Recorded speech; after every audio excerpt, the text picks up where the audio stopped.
Terrifying events on roads. In the following text, I will share with you a series of chilling encounters that have taken place on dark and desolate roads. These stories are dedicated to all those who listen to them while driving or traveling on these roads, and especially to those who work behind the wheel. Prepare yourself for a journey into the paranormal as we delve into these macabre and disturbing events. Encounter with the Virgin of the Curve. In Mexico, it is not uncommon to come across small altars dedicated to the Virgin Mary placed on dangerous curves or in areas believed to be in need of protection. My story takes place on a road between my city and a neighboring town, known for its swimming pools and weekend getaways. I was with my high school friends, spending the weekend at one of their parents' houses. We had planned to leave on Sunday morning, but time slipped away from us, and before we knew it, it was already dark. Some of us debated staying until Monday, but most had work the next day, so we decided to head back. As we drove, the majority of my friends fell asleep, leaving me and my friend next to me awake. We chatted quietly, trying not to disturb the others. Suddenly, my friends in the front seats exclaimed that they had seen someone walking dangerously close to the road.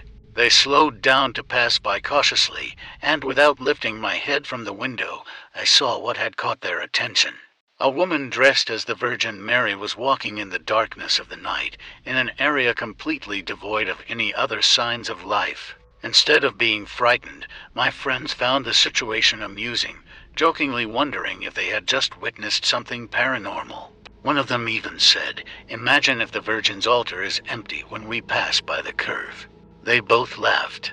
I continued to listen, amused, without wanting to distract them. A few hundred meters later, we reached the dangerous curve, known for its numerous fatal accidents over the years. They slowed down to get a better look, and to our surprise, the altar was indeed empty. They let out a curse word and then accelerated. I managed to catch a glimpse of the empty altar before we drove on. The rest of the journey was uneventful, and when we stopped at a gas station, the driver rushed to vomit, while the other ran to the bathroom. The others woke up and took the opportunity to stretch their legs. None of them seemed to notice what had happened. When the two friends returned to the car, I asked if everything was okay, if something had happened. They replied that nothing had happened and fell silent as they got back into the car. The others fell back asleep, and I leaned against the window, listening to my two friends talk about anything but what they had just witnessed. To this day, they have never mentioned it again, despite my attempts to bring it up. Some people have told me that when something truly paranormal happens, those who experience it do not want to relive it by talking about it. A terrifying experience on the Tiziman-Calakmul Road. Allow me to share an experience that has haunted me for months. This story takes place on the Tiziman-Calakmul Road in the heart of Yucatan, Mexico. It was a rainy night like any other when I left my school, Conalep Tiziman, after evening classes. I embarked on my journey back home, knowing that something eerie awaited me on this lonely road.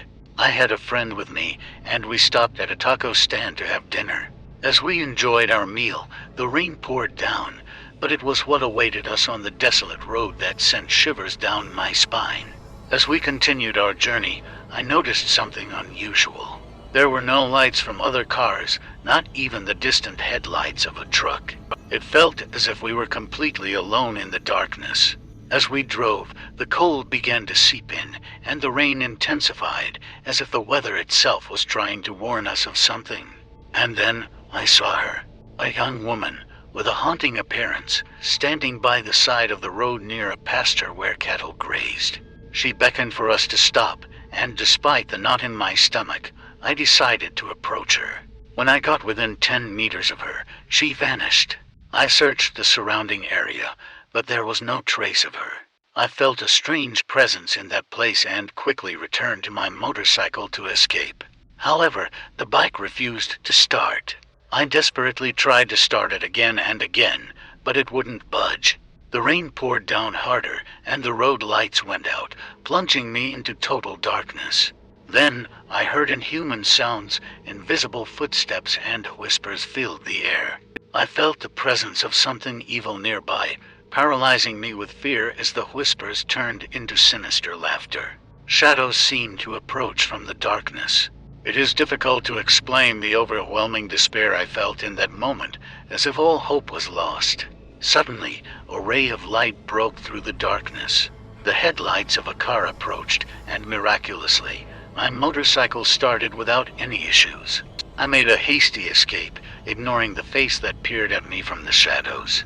When I arrived home, I told my parents about the experience, but their skepticism was the only response I received. However, I want you to know that this story is completely real, and I share it with Relatos de la Noche in search of an explanation or solace.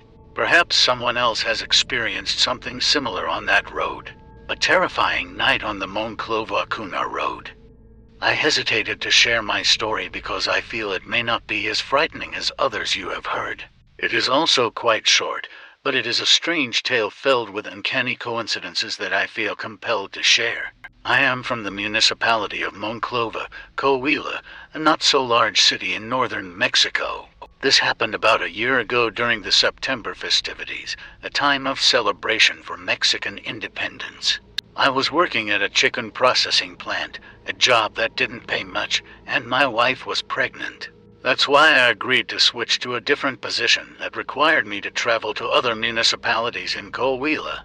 These routes were known as foráneas, and my job was to deliver chicken to restaurants and customers in these towns and villages that were too far away to come to the factory. There were many customers, so my company offered delivery services outside the city. Let me tell you about the day I had to go on a route from Monclova to Acuna, which took us through almost half of the state of Coahuila, delivering chicken along the way.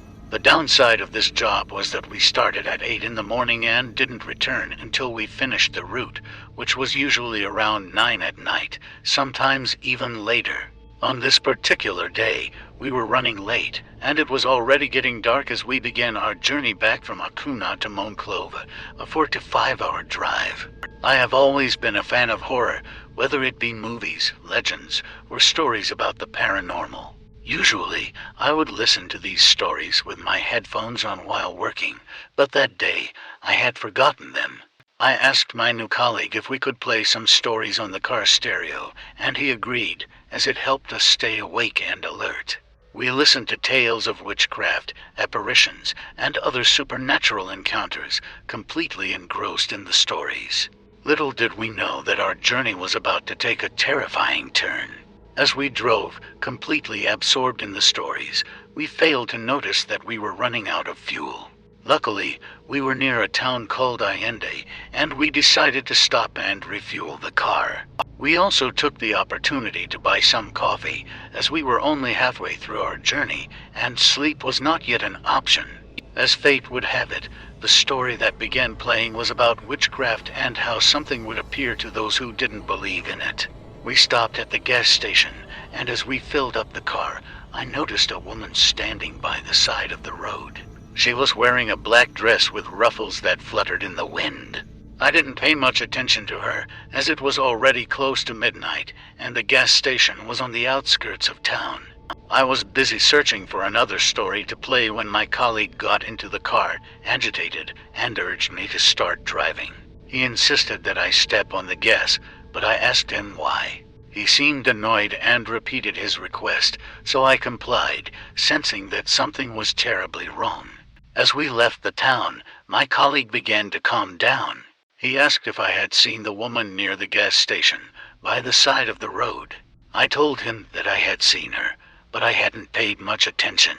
He then said something that sent chills down my spine. She had no feet. She was floating. I didn't want to believe him.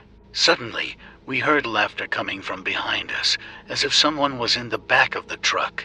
I was scared and slammed on the brakes, pulling over to the side of the road.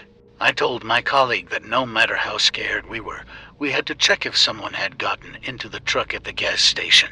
We had to protect the money we had collected from the deliveries. He told me to go ahead while he looked for a knife he always carried for situations like this. I opened the back of the truck, but there was no one there. We searched the entire vehicle, even the roof, but found nothing. We were about to get back in the car when we heard a whistle, but it was impossible because we were in the middle of nowhere, with no houses nearby. We quickly got back in the car and drove away. I don't know if it was a coincidence or if it was really the witch from the story, but one thing is for sure, never listen to stories when entering an unfamiliar town. Conclusion: these are just a few of the terrifying events that have occurred on Rhodes.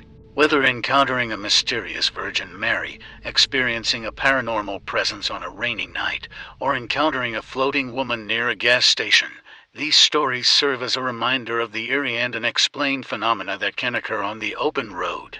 As you travel, be aware of the unknown and stay safe.